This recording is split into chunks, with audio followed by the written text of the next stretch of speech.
Good evening, Gators. This is Aaron, and you're listening to the Outrageous Postgame podcast for Florida and Kentucky.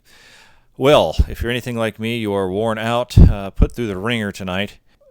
It was not a good first half, to put it mildly. I went and took a shower at halftime, and in the shower, I was sitting here thinking about our Gators.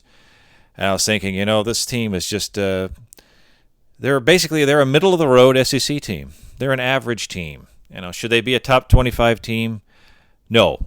I was thinking, boy, they're average at best on the offensive line. They're average on the defensive line. Secondary appears to be banged up, maybe overrated. Felipe Franks, which everyone knows I've been very critical of and really had little to no confidence in him, mainly because I didn't think he was a fit at all for the offense and never had been. And things just looked bleak. The fact that we were losing, that Kentucky looked like the team with all the energy, was not a surprise at all.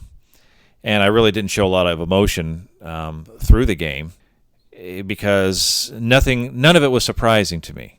I'd gotten too used to it over the years. What did bother me was that it didn't look like Florida cared that much emotionally. People talk about a revenge game, but it was Kentucky that had all the energy. Even if you're going to get beat, you always want your players to look excited, fired up like they want to be there. And you really didn't see that. And the one thing I had talked about even in a little chat box before the Franks injury was, look, this team needs a spark. That was the word I kept using because that was the word I kept thinking about. They need a spark. And, of course, nothing sparks football like a quarterback. And sometimes even good quarterbacks who aren't playing well getting benched sparks the team. Football's a funny game. But we all knew Felipe Franks wasn't going anywhere. Dan Mullen wasn't going to sit down Felipe Franks no matter what. And then we saw an awful injury. And we all felt bad for Franks. No one wants to see anybody carted off in tears in football at any level. No one wants to see that. And my prayers go out to Felipe Franks, and I hope he makes a full recovery. And one thing I can say about Felipe Franks is his enthusiasm is always there, and I still think he can absolutely help this Gator team from the sideline for the rest of the year. They often tend to feed off his emotion, and that's great. He can still give them that from the sideline. But here's Dan Mullen, and finally Dan Mullen is forced to put in another quarterback, whether he wanted to or not. And the Kyle Trask thing had been kind of an ongoing joke ever since he was recruited as a backup in high school. Him being recruited to Florida was a big story. Did he really belong? A couple times looked like he was going to have his chance, and he was always getting hurt. And whenever it was suggested that Trask should play more, there were scoffs and giggling and laughter, and we knew he had a great arm. He knew the offense by now. By all accounts, he was a hard worker and had been this entire time. No one had represented themselves better than Kyle Trask. There's no reason to hate on him at all. So here comes Kyle Trask, and what does Dan Mullen do? He starts opening up the offense immediately. Pass after pass after pass after pass. In fact, I don't think Trask ran the ball until he ran the option down there at the 5-yard line and pitched it out for a touchdown. But remember, I talked about the spark. Everything changed. The offensive line started blocking better. The receivers started running crisper routes.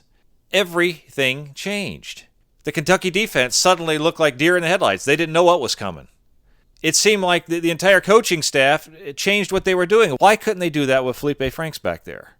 My theory has always been that Mullen was really afraid to let Franks throw too much, or at least intermediate throws, which is almost completely what Trask threw.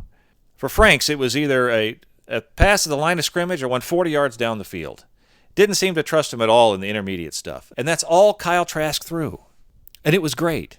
Yet Kentucky got the ball back and drove down the field and had a chance to win it, and we were kind of cursing about the defense all night because they look undisciplined. They have some talent, not as much talent as they had in the past, but the worst part is they look undisciplined. They take lousy angles. They over-pursue. They just don't look that well coached. And that's what you hate to see. Grantham's got to do a better job just getting those guys to play fundamental football. Now, Florida still has a lot of problems on both sides of the ball, and they're going to be there all year. But we're going to see a different team now, and I think that's a good thing. And perhaps the fact that Trask doesn't run that well is a good thing because it'll force Mullen to open things up downfield a little bit more. And it's exciting. It's a new day. I don't know about you guys, but it was great to get back into the game. When Trask came in, I was up jumping around, stomping around. It was a brand new game. And now I'm excited about the Tennessee game next week. Everything has changed. Let's hope that the team feels the same way. Let's hope that this comeback win, which I think was we outscored them 19-0 after Franks went down. Let's hope that this comeback win energizes the team going forward. Let's play some football. So enjoy the win. I certainly am. That was fun. You can listen to me again this Monday for Tennessee Week. Have a great night, everybody. Go Gators.